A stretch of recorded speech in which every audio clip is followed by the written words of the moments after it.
What is happening, Blades? Welcome back to the Blades Ramble. We are live tonight after a few recorded rambles.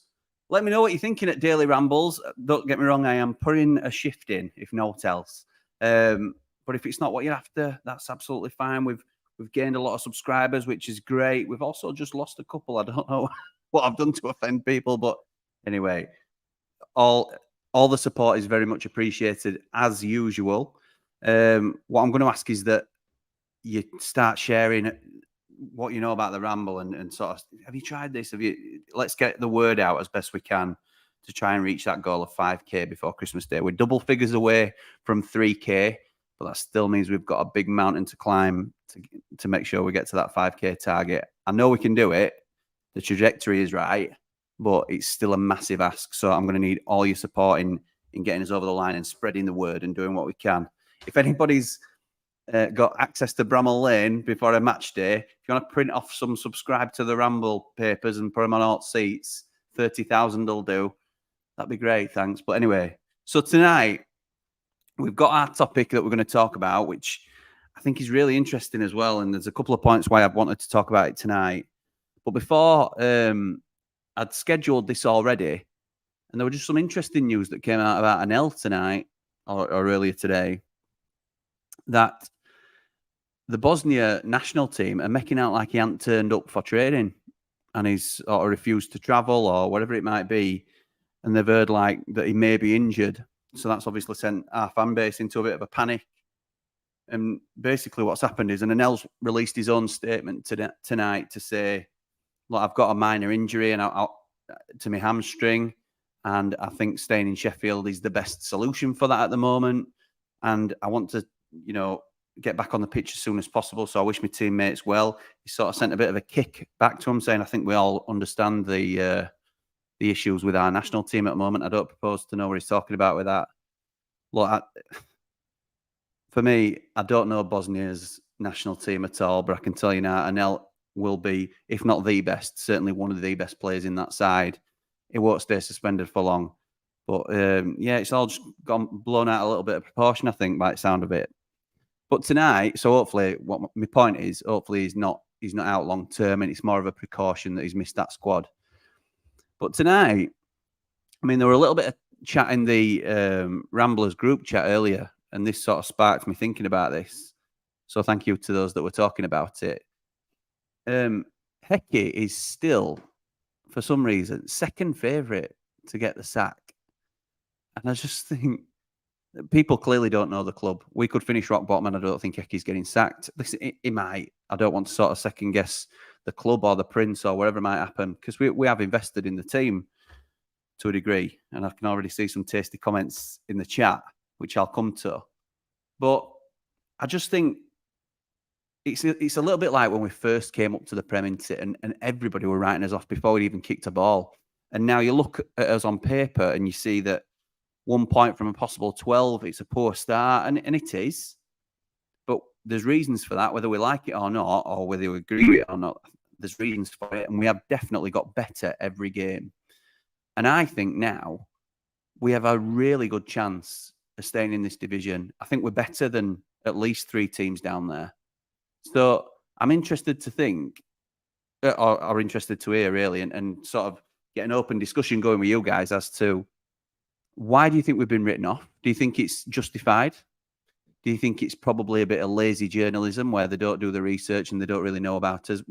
For those of us that watched Match of the Day, when we drew 2-2 Everton last week, they didn't mention us at all, hardly. Cameron Archer came on, pretty much scored 2 goals on his debut, certainly scored 1, and there wouldn't have been a second goal if it weren't for Cam Archer.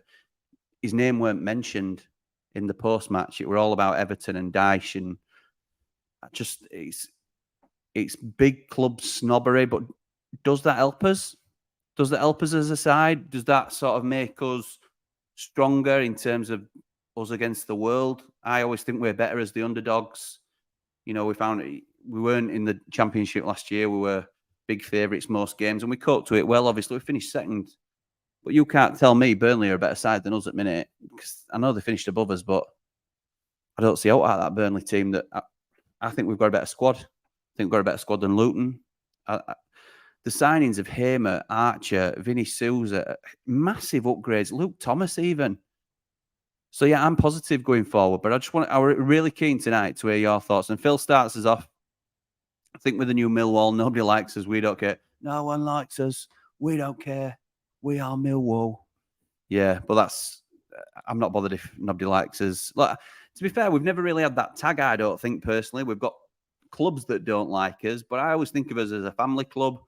It's unnecessary, isn't it? But this is where it starts. I think Chirac in the comments, listen, and I know people like to fire back at Chirac. He's very opinionated, but to be fair to you, Chirac, you're always very respectful. And, I know you're a big supporter of the Ramble and you're entitled to your opinion, pal, even if it's a strong one that people disagree with. So I think there's a bit of back and forth around these comments. But Chirac says lack of spending by the Prince and retaining past it players, building a squad for when you get relegated instead of building a squad to stay up like Forest have done. He who dares, Jimmy Pal, he who dares. And then, and because of a fan base who are happy to go along with this rubbish and think everything is great and rosy, complete madness from the top to bottom at our club. Think small, be small. It's a total disgrace. Up the Blades. Very strong from Chirac. And I hope I'm saying your name right, pal. So I disagree with this comment. Don't mean you're not entitled to your own, but let's start with lack of spending by the Prince. Look, people will have their own opinions on that in terms of the outlay. We have decided as a club to become more sustainable. We want to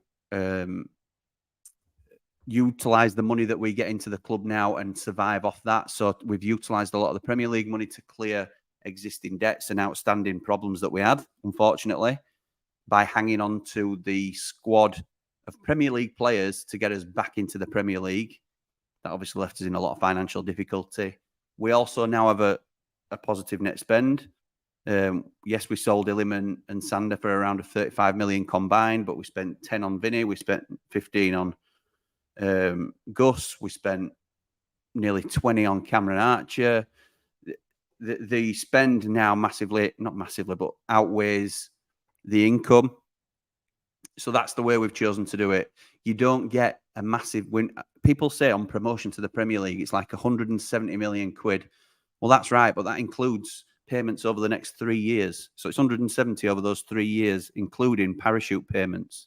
So we will get 170 quid. 170 quid. That's probably what we've got in bank at the minute. We'll get 170 million quid if we are relegated this season, and the 2 parachute payments that follow, that will total around 170. And I know figure fluctuates. So people that think that comes in one lump sum at the very beginning of the season is completely misaligned, really. So we haven't got as much money as people think. The Prince has been quite open about that. That's where I push back on that point. In terms of retaining past it players, that was all down to the manager. And you can agree with him, you can disagree with him. I think he's proven me wrong with Ozzy, although Ozzy's injured now. I was against Ozzy getting a new deal, but I think he's performed very well in the games that he's played. I still don't think he's got the quality to be a main permanent sort of Premier League player, but in poor sides that we were putting out for the first couple of games, he was one of the better players. I wouldn't have kept Billy Sharp or Ender Stevens, but Eki wanted to, so we could have had more than this. John Fleck is a bizarre one. So I'm with you on retaining past it players, because I would class Flecky as that, unfortunately. But his choice to keep him. So it's not just the Prince that you're going at, it's Eki as well. And that might be, that might be your point. Building a squad for when you get relegated instead of building a squad to stay up. Building a squad to stay up, I assume you mean chucking money at it and sort of risking it. Well, we've done that before. Ryan Brewster, as much as we love Ryan Brewster as a character and we hope he comes good as a player, because he could, he is not a 23 million pound player. Ollie McBurney's not a 20 million pound player. He's playing best I've seen him in the last couple of games, best I've seen him in ages. And, who's to say he won't become that sort of value? But he hasn't provided us that value. So we throw money at it before and there's no guarantees. What if we throw money at it and still go down? For me, building a squad that if you were to be relegated, you'd bounce straight back up again, or you've every chance of bouncing straight back up again, I think is such smart business. And I think we've got to recognise where we are as a club. And the fan base who go along with it, well, you can class me as part of that, pal. I think, listen, I would love it if we got taken over by somebody with mega bucks, and a lot of fans would love it as well. And let's at least solidify ourselves as a Premier League team. But it's not happening at the minute, is it? It's, you know, and I don't know what's happening with the takeover. I'm hoping to get an update sooner or later. But at the minute, we have to accept where we are as a club. The Prince has been open to the point of saying, look, I can't push this club on anymore of my personal finance, because it don't make sense. Because if he puts more money into the club, then the asking price has got to go up, hasn't it, for him to get some money back. So, and that's just my opinion. That's not what he's saying, but that's my sort of response to you, Chirac. And I know you're strong on your opinions, pal, and as I say, you're more than entitled to it. John saying we've got a budget. Why would you jeopardise the club by blowing it in one hit and not being guaranteed safety? Even if we did survive this season, year 2 and 3, we would have no budget. Yeah, fair point. Could have spent more than 20 million, says Chirac. Out of 175 million windfall, at least spend up to 70. The Prince still gets to hold 70. It's not. It's in the club, isn't it? It's not money that's being siphoned out of the club. We have a better chance of staying up 175 million again next year. No, Brent, that's not how it is. That's not what we'd get.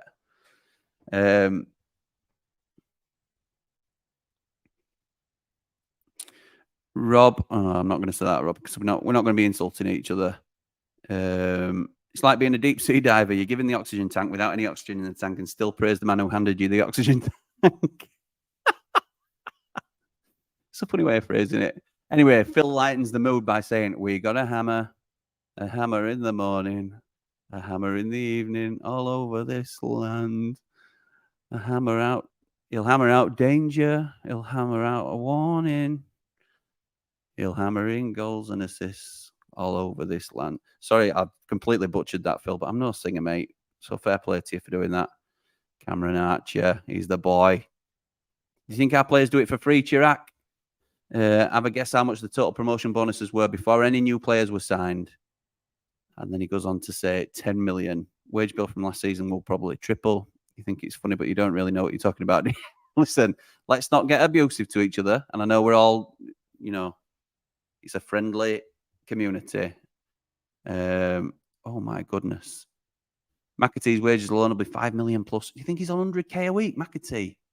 I hope not. We are paying all McAtee's wages. What a signing he is, by the way. Cannot be understated. James McAtee. Chirac reckons he's on 10k a week. Right. I'm going to move past that because I think we all understand where each other are on it. Mr. Vancouver, good evening, pal. Or good morning, good afternoon, wherever it is in old Canada.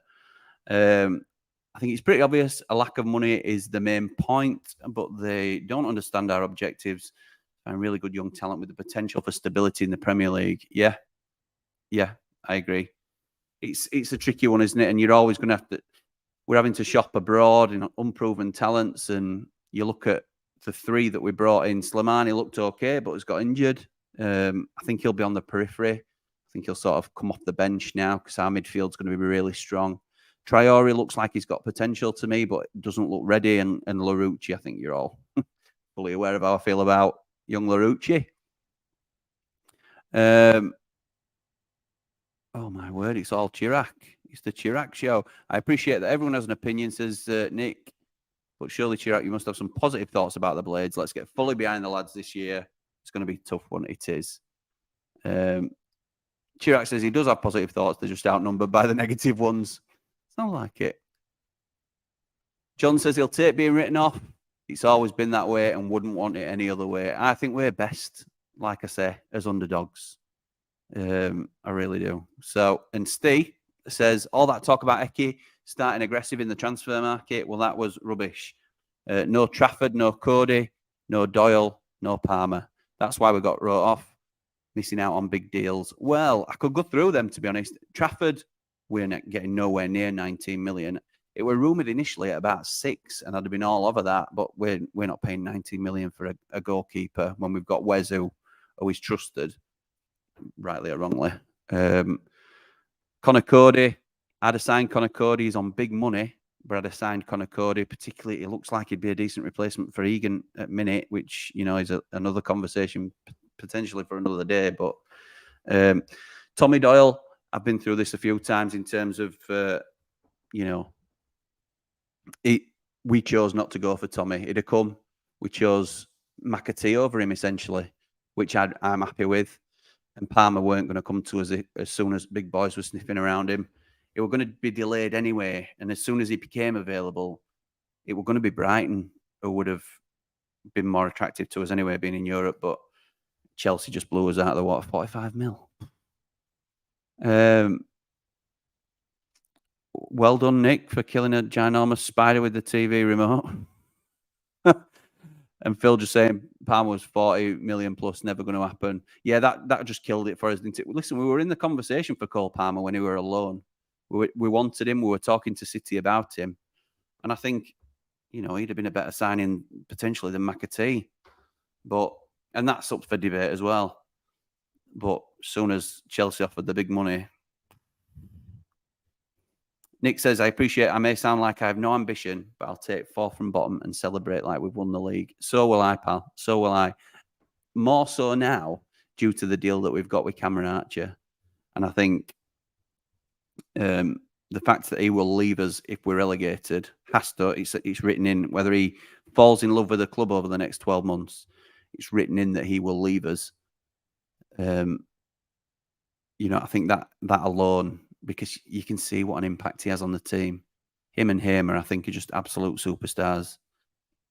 My main concern, Jim, is how easy was shipping goals. I believe we'll go down purely off the back of not having enough firepower.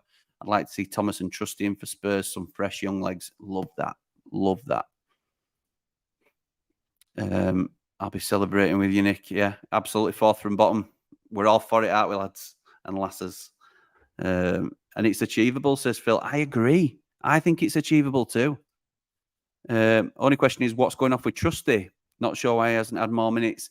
I think, listen, again, a bit like Larouci, you all know how I feel about Jack Robinson.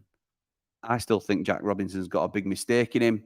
I think it's touch and go, really, as to whether he should automatically be a first teamer. But for me, he's not done enough wrong. I mean, he's been at fault for a couple of bits, I think. And I would start to look at giving Trusty some minutes. But it's difficult, isn't it, when the lad with the shirt is performing well. We should play 5-2-2-1 with Macca and Hamer in front of Vinny and Norwood behind Archer. So you drop in McBurney, I assume. Interesting, Tom. No idea, except that Robinson's been good. I want to see Trusty's distribution, though. Yeah, absolutely. Luke says he's loving the daily rambles. Thank you, pal. Love the work you're putting in. Thank you. It's a labour of love, but we are trying to get that sub count up. So if anybody can help in any way, then please do. But it's much appreciated, that feedback. Thank you. Joe says, just had my ACL reconstructed. Bloody hell. And now sat bored in the ward feeling woozy. So it's an absolute win to see there's a live ramble kicking off. Nice one. Thank you, Joe. Hope you're feeling all right, pal. I know you're a bit woozy, like you say, but that sounds like a painful one. Anyone thinks we're getting Cole Palmer is in cloud juffing cuckoo land. Mark, as soon as Chelsea were in, as soon as Brighton were in, really, it were off the table for us. But early doors, we were in the conversation. Keep the rambles coming. You love it. Thank you, Nick. Appreciate it, pal. Evening, Youngie. With our defence a concern at the minute, would you say it was the players, the pace of the Prem, or Mark Hudson's arrival at fault? I think I've touched on this before. I think Mark Hudson's got a lot to answer for. And this is going to Larouci levels of criticism, really, because he hasn't been here long enough. But for those that aren't aware, Mark Hudson has come in this season as a defensive coach. We didn't have a defensive coach before that. Eki used to do it as part of his, along with his other duties. But is it a coincidence that as soon as Mark Hudson comes in, we become very frail at the back and very sort of shaky. I hope it is a coincidence because he was a defender and a decent defender at that. He's been a manager, but not for very long. I'm not convinced by Mark Hudson, if I'm honest. We had Jack O'Connell out there who could have done this job, knows the system, knows exactly how we play and how we want to play. I think he'd be candidate number one. You've got players like Jags who haven't got a club, so I wouldn't necessarily want him on books as a player now at 40-year-old, but as a coach, you see these older players like Tom Huddleston coming in and playing for under 18s, but being like a youth coach as well. I don't know whether Jags could be part of 23's setup, but also be a defensive coach for the first team. I just think there's been better options out there. And I get that Eki likes the fact that he's got a manager in each of the three main positions. So he had a manager. Jack Lester's a former manager, striker coach. Stuart McCall, former manager, midfield coach. And now Mark Hudson, former manager, defensive coach, because they understand the mentality of a manager and what they might need, and they're open to having open discussions with him because they understand how it works. Mark Hudson. And listen, Youngie, you've asked if it's other things as well. It might be the pace of the Premier League. Egan might have dipped in terms of his form or overall ability. I'd like to think not, but he has been caught out a few times. George Baldock's been caught out a few times. But I think you can't become bad players overnight. So I think there's a lot to answer for, really. A lot of questions to be asked. 5-3-1-1 for me. Hamer and Davis either side of Sousa, with Maka just behind Archer. Wow.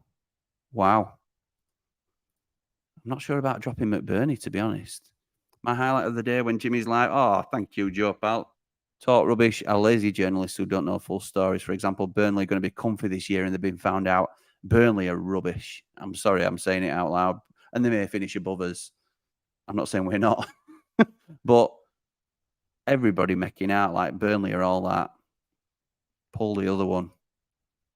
Danny says he likes the underdog tag. We've got no expectations this season, so nothing to lose. We go into every game like it's our last. If we stay up, we stay up. We rebooted the squad with young players. That was the aim. We talked about that, didn't we, Danny? And I completely agree, pal. Bring that squad age down. That was an absolute necessity. We had players like Sharp and Ender. We've still got Fleck. Now Norwood sort of ticking into the early 30s. Sharp were late 30s. We needed to get that squad age down. And we're buying players. The oldest player we've brought in, I believe, correct me if I'm wrong, but he's Gus Hamer at 26. Tom Davis at 25, and then it gets much lower from there. So really, really positive recruitment and just what we needed as a club. We needed a reset, and thank God we got promoted to be able to do that properly. And I get Chirac's point in terms of, look, we're planning for relegation, but you have to a degree. These players could easily keep us up. Gus Hamer is a Premier League player for me. Cameron Archer, Premier League player. And Nell, I don't think he's been at his best, but I think he will prove himself to be a Premier League player. So that spine that you need, other than goalkeeper, but I'll move on from that quickly. I think it's all there. Evening, Dave. How many points do you reckon we're on by end of September? 3 tough games ahead. We have got 3 tough games ahead.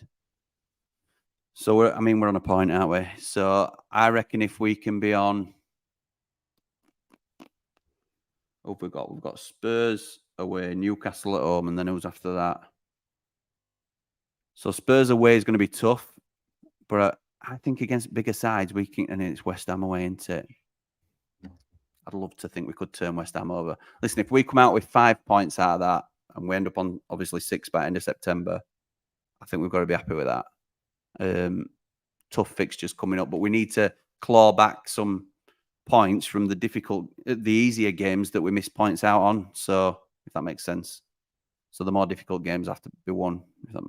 Anyway, definitely 3 teams who could finish below us. We just need the results to go our way. Burnley, Luton, I think have been the worst out of the 3 of us. They're on no points out there, but they haven't played each other yet, which were postponed because Luton get special treatment. I'm so salty with that, but anyway, that's by the by. Tom says, what are our chances of staying up, do you reckon, pal? I reckon I'm really confident that we can stay up. I'm not saying we definitely will. You know, I'm not going to be daft and sort of make out like we're better than we are. But I think if these players gel, the problem we've got, Tom, and I think everybody will agree, I think our first 11 is good enough now. I think our first 11, pretty much all over the pitch. You know, there's question marks over Jack Robinson, question marks at the minute over John Egan. But and I've got question marks about Wes, even though he's performed well. Don't be fooled by them stats that keep getting posted, because, you know, I saw one that he's kept out the most potential goals. Well, that's because he's faced, you know, scores more than most goalkeepers. You know, it's not an average, which it should be. But anyway, that's by the by. In terms of us staying up, I think we can. I genuinely think we can. The problem is going to be if we get injuries. McBurney's injury prone. Anel, is injury prone. You know, we don't know how, you know, the new players are going to adapt. Vinny Souza looks like he's taking his time to get used to the way we play. But if we can keep them fit, we've every chance. Just squad depth, which I think is what we'll focus on, hopefully in January. But if we stay up, then we'll be focusing on squad depth rather than improving the first team, I would have thought, in next summer if we survive. Burnley pundits are the pundits' favourites just because of who their manager is. Absolutely right, Ian. That's all it is. He's the fashionable choice, isn't he, at the minute, because they think he's the next Pep. Too early to tell how any of the bottom six are going to turn out yet. I'd give it 10 games. No way he gets the sack. No way, says Dean. Absolutely, I agree. Nor should he. Nor should he even be in that conversation. The haters and always play us down, says Will. Yeah, they do. They do. On Match of the Day. Yeah. Lazy journalist, says Liam. Easier to pick us as favourites to go down. Yeah, it is for them that don't do the... Listen, they might do the research and still think we're rubbish, but at least give a bit of insight as to why you think we're going to get... Listen, they were all saying teams won't want to go to Kenilworth Road and Luton are going to win all the games that need to win most of the games at Kenilworth Road if they're going to go up. And listen, I get that because it's big teams going to a shanty town of a ground. But if they did a little bit of research, they'd realise that Luton won the majority of their points last season away from home. It weren't Kenilworth Road that were a fortress. It were they went and got results on the road. They turned us over at Bramall Lane, didn't they? We had a great game plan. We were rubbish and, you know, the quarters, but tough team to play. So it's just lazy journalism, innit? It'll be close, says Tom, who goes down, but what do you reckon for your bottom three? Very early. As Dean says, I think it's too early, to be honest. But at minute, I would have Luton, Burnley, and potentially Everton. Because I think Everton were bang up for it on Saturday, as were we. Could have gone either way, but I don't think they'll sustain that pace. I don't think they're good enough. I think the MC and the Mac will cook. Yeah, McAtee and Ollie Mac. Yeah, I hope so too. It's really like, I mean, people have mentioned their ideal setup now. Mine would be Vinny Souza holding, Hamer and McAtee pushing on, and when one goes, other sits behind, and then McBurney just off Cameron Archer up top. And I think that could be some formidable, you know, creativity, counters, all sorts of. I think McAtee is the final piece of our puzzle. What puddle? Final piece of our puzzle. Final piece of our puzzle. Ollie says, Jimmy, what are your thoughts on Jack Lester being with Wales for the international break? It worries me a little bit, Ollie, if I'm honest. Listen, Rob Page is the Welsh manager, as we know, ex-Blade, played together with Jack Lester, so they'll be mates. Jack Lester, who's obviously an integral part of our coaching team, has joined up with the Wales national squad. And that slightly concerns me, just because he's on the radar. And listen, we're in Premier League. I don't think there's many jobs that'll come and sort of entice him away. But I think we've got such a good thing going with our management team. Anything that potentially jeopardizes it. I mean, good for Jackie Lester, obviously, but we've got to selfishly think of Sheffield United, haven't we? Because we don't fit the football media narrative, says Philippe, with regards to being one of the promoted sides, just have to see the love fest towards Vinny Company and the fairy tale story around Luton. Absolutely right. Absolutely right. Only one way to respond to these journalists and shove it back down their throats. That's exactly what Ecky's going to be saying. That's it, isn't it? Nobody fancies us. You know, everybody's written us off. You've got to hope that some bigger hitters come to town and think exactly the same. We're better than these. These are going down. So, 80% today. We've been written off, says Sarah, due to ignorance. Nobody has anything negative to say about Burnley. You're right, they don't. What a fantastic transition Company's made. Like, they've not got a point. They've been battered a couple of times. Yeah, they've had a terrible start. A rubbish transfer window and never change up the way they play. More fool them. I think it's naive, if I'm honest. I do. LA Blade says, never seen as a fashionable club, so not shocked they write us off. Me neither, pal. Hey, Kev, all we have to do is finish top of our mini league of 6. We don't even have to finish top. We have to finish third, don't we, in that mini league of 6. That's all I want. Give me 4th from bottom all day long. It's not unambitious. It's realistic. I think the problem we have is we're always viewed as the underdogs no matter what happens. It's because we're neither a good story or a big team with huge name managers, etc. No, I agree. You're right there. Makes it all the more sweet when we stay up. Yeah, absolutely right. Evening, Kane. Joining from a very warm gym on the treadmill. Oh, yes, Kane likes to follow the rambles whilst training.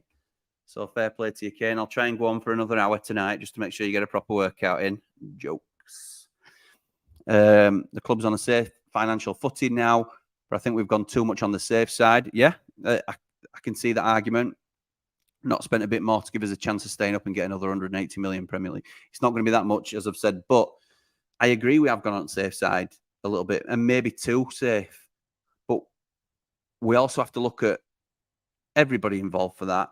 So you'd look at the Prince and the club in terms of the financial backing, but you'd also look at Ecky in terms of his squad planning. By offering John Fleck a spot in the squad, we've only got one vacancy now, if you like. There's only one more spot left in the squad. So there's not really the room for... Yes, we can bring another 10, 15 million pound player in. I understand that, and that might be your argument, but there's not really a lot of flexibility in the numbers now because of the players that he wanted to retain and initially bring in. Evening bids, up the blades, loving this much content. Keep up the good work. Thank you, pal. Appreciate it. As I say, if we can spread the word, it would be much appreciated. I'm doubting whether we can actually make it to this 5K because it's a huge target, but I'm sure we can. Let's stay positive. Chirac appreciating the balanced approach, I think. Yeah, fair play to you, pal. Entitled to your opinion, as always, as is everybody. Forest were garbage last season and they were very lucky. There were 3 worst teams. If they were relegated, they'd have been in serious trouble. Yeah, they would, Nath. That's right. Can't fault our method. Protect the club financially. That's right. I'd rather be a touch and go Premier League side with players that we can retain than a okay Premier League side that unfortunately gets relegated by bad luck and then has to sell everybody. Because it'd be a nightmare, wouldn't it? We've got more than enough in the tank, says Kristen, to stay up. I think we're better than Luton, Burnley, Everton, Wolves. Lazy journalism as always. We've always been underdogs, never seem to get good praise. I agree, pal. I agree. Just listen, we would never claim to be better than them. I know you're saying you think we're better than them, and I understand that. That's not the point I'm making. We would never claim to be the biggest club in that. We would never claim to be better than those 4 clubs in terms of we're going to be out of it and they're definitely going to be above us. But what we're saying is, as a club, we think we've got enough to finish above those 4. If we play to our best and we get behind them and we put everything towards it, we can finish above these. Listen, when Illy and Sander were first sold and we're bringing in unproven foreign names, it were looking bleak, weren't it? And you're thinking it's a complete reset this, and we'll go back down and we'll try and bounce back up. The signings we've made since then, Gus Amer is a game changer. Cameron Archer is more than icing on the cake, and he's the old bakery. He's just unbelievable. Neelyman has been getting comments for him to be benched from Marseille fans too. Honestly, feel we've got the best out of that deal with our new signings. I will never say a bad word about Iliman and Dye in terms of his ability. I still think they got him for an absolute steal. And if he wants to come back on loan in January, open arms, Illy. Open arms. Top player, top lad. Just a shame about how it all went down, really. We're known as the boring ones who are just back up again, whereas Company gets all the love from the pundits, despite the fact he's not adapted their playing style for the Prem. Luton are the underdog story. That's right. So Luton get the underdog sort of love in. Burnley get the, oh, how fantastic are they? They look great. You know, the way they play football. Evening Bright, all the comments about Eki is nonsense and noise. It's hardly worth considering. Absolutely. Unless new owners in the future want to change, the pundits know nothing about our club. Agreed. Still gutted about that last minute McBurney miss. Oh, Matt, why are you bringing that up now? You're right. So am I.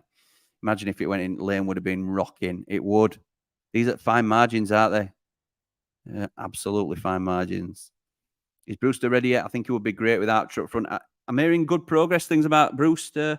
I would be surprised if he's not in the squad for Tottenham. But I mean, listen, I might be way off with that, but I'm expecting him to be on bench. I hope so as well, because it'd be a real boost for us. Is Archer definitely going back if we go down? Didn't see out online about it, just a buyback option, but no guarantee. No, it's an obligation for Villa to buy him back at a slightly cheaper fee than we bought him for. So it ends up becoming like a loan fee if we're relegated. Excuse me.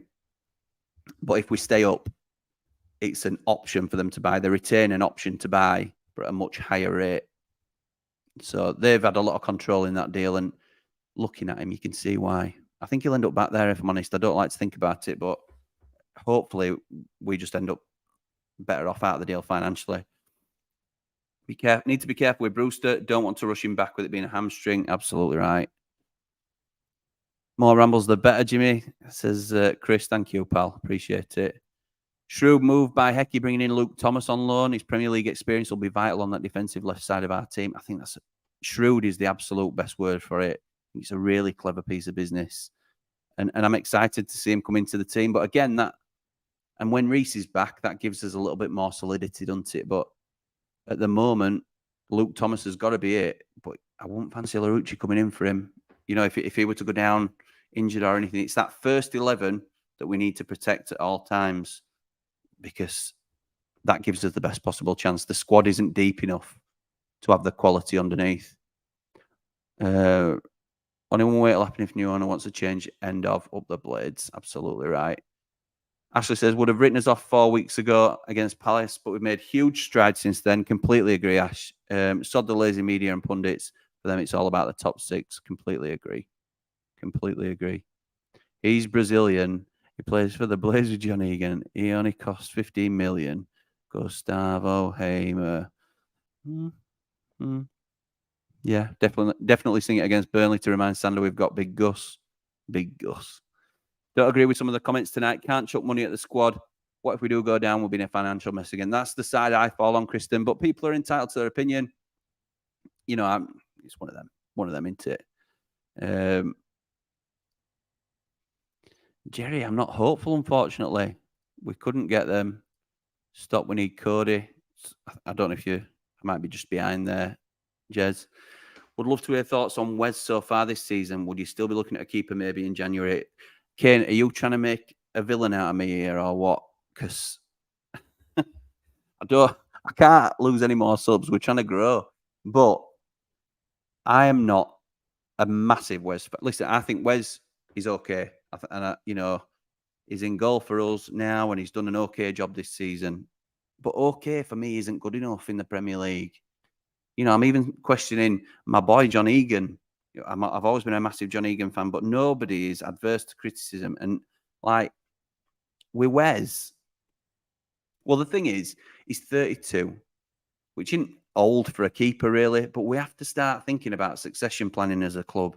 So can we at least bring in a young keeper who we think might be the eventual number one, rather than looking at youth lads and having Adam Davis as a backup who's 31, who's not going to succeed him, is he? So somebody like a Mike Cooper, like a Victor Johansson, or even, dare I say it, a better keeper than Wes that can come in and be number one. What is wrong with that? You know, I think it's one of the positions, and listen, it's greedy to say I wanted him this summer because the positions that we needed to fill, we have filled. But in January, like you're asking, I would certainly be looking at a keeper. I'd be looking at centre-back improvements in terms of competition for Eags. I'd be looking at centre-forward to push McBurney and Archer because I think there's a big drop-off to our next centre-forwards unless Brewster can get a bit of momentum going and fitness. And I would also be looking at a goalkeeper. That's where I think we need to look at now. They're the three positions. But the positions we filled were the ones that were necessary. Not sure Forest is a good example. It's shoot from the hip approach and will seriously go wrong in the future. Maybe, or maybe they'll just splash the cash to the point where they buy their way out of it, don't they? Get Phil Jones for a year, it'd be great. Any news on Anel's injury? We touched on it briefly. Anders just at the top. And yeah, me, myself, and him at time are saying hamstring. So it's a minor issue from what we're hearing. There's a chance he might miss Spurs away, which, again, yeah, me, myself, and him is reiterating. But let's hope, we'll be positive and hope not. Said this before, we need to aim to be a Burnley and not a West Brom or a Norwich. A lot of these yo-yo clubs that overspend and sell up when they get relegated and not stable. Burnley have been. Yeah, that's right. Should we take a punt and go for Lloris if the loan market is still open? The domestic loan market, we've got our maximum. So we couldn't do that deal.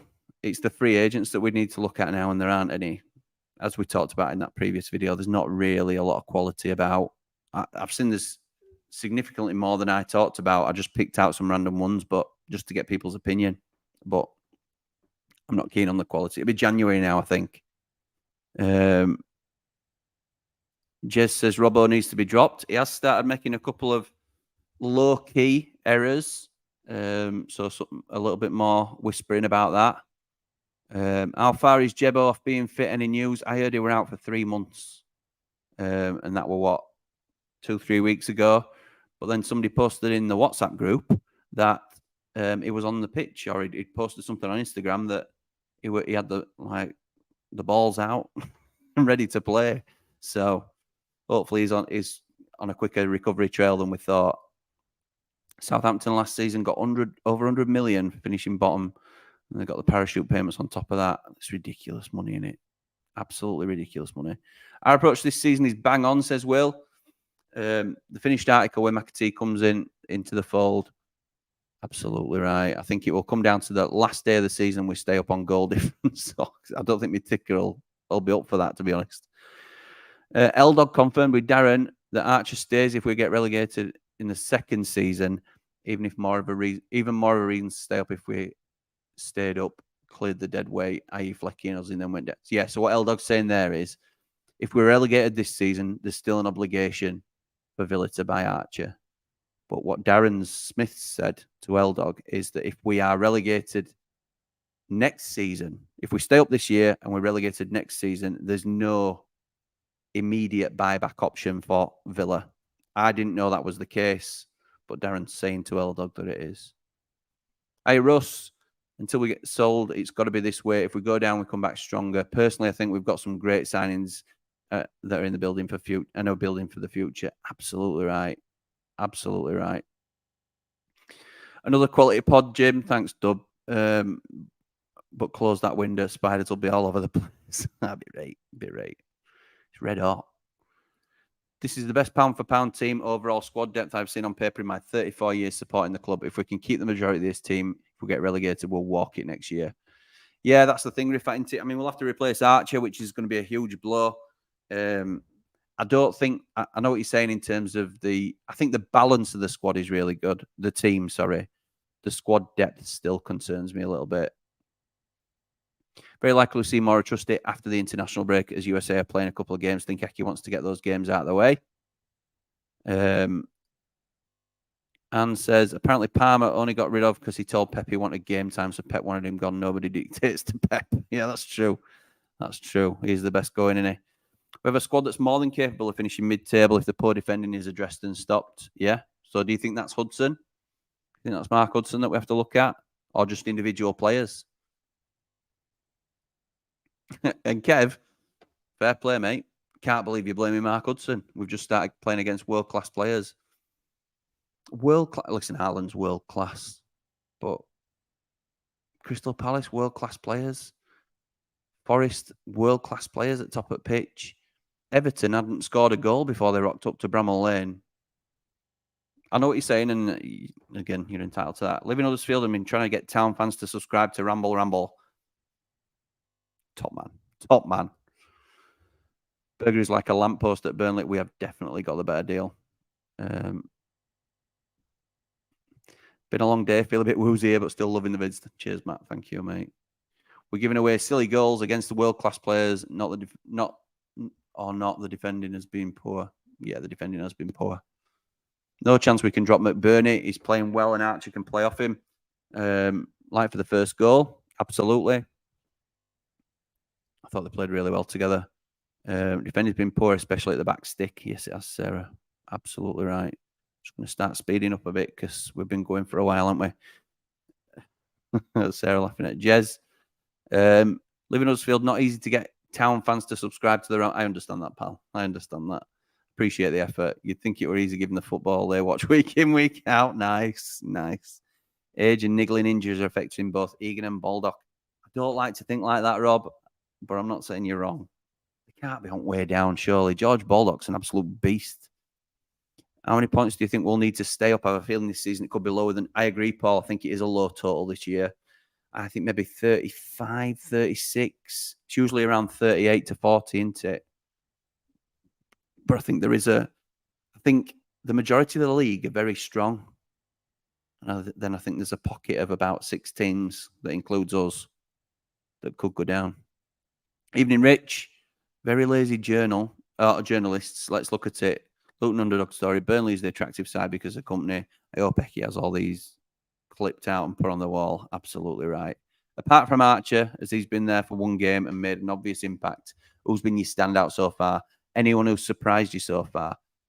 I think our signing of the season, if you take Archer out of the equation, is Gus Hamer. I think Gus Hamer is everything we need in that midfield. I think he can do a little bit of everything, probably apart from winning a header at backstick.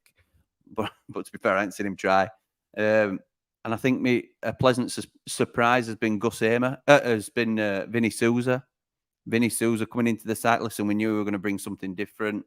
I don't really think he's reached his potential yet. I don't think he's reached, the levels that he can get to. But just to have somebody of that size and athleticism in the middle gives us a completely new side to things.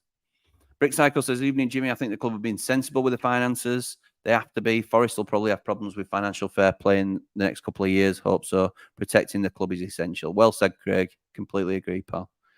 Don't get this planning for next season arguments. If we go down, some of this squad will be gone. It will, hopefully. Let's be right. We'll beat Spurs. No bother. You're more confident than me. They've started really well. George will keep fluffing crosses into the bottom corner of the net. He'll be chucking hustle boulder arms at him. maybe. Mr. V, thank you, pal, for your Canadian bucks. Put towards the Ramble studio. Very much appreciated. You don't have to do that, pal. You already support us. You're a great Rambler. As is Michael. Thank you, pal. Very much appreciated. Too early to write off United. Too early to write off Larucci. Come on. You're trying to make me a heel, aren't you? Up the Blades and up the Ramble. Come on, that's what we like. Thank you, pal. Much appreciated. Youngie says, Ollie for Captain Jimmy. I got some stick, and I'm going to shout you out, Matt. One of Football Dads. Matt was saying, bad call that, Jimmy. Ollie McBurney is not the sort of captain we want at our club. I disagree. I think he's night and day different player that walked through from the man that walked into our club.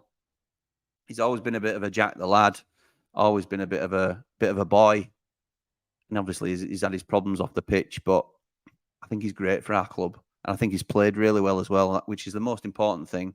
His form at the minute is superb. I think he's setting a good example about getting himself into shape. I think the players all like him, respect him. I would definitely have him down as captain material. I still think George Baldock should be our captain. But instead of Egan and Bash vice captain, I'd be going Baldock and McBurney vice captain, if I'm honest. With no money or famous names, so the journos take no notice. Oh, Jimmy. Graham says 5K, no problem. Listen, Jimmy, I appreciate the super chat, and I'm going to quickly flash it up. But you can't just chuck money at us so that I read it out of appreciation to say stuff like this. Right, that's it now. Thank you very much for your donation. It's much appreciated. What else have we got? I'm going to have to skip over a few, as I say, just so I can catch up. Kristen says, how do you think this squad compares to the Wilder squad when we got promoted last time? I'll be honest, I'm excited at the potential of our current 11. It's got a good feel about it.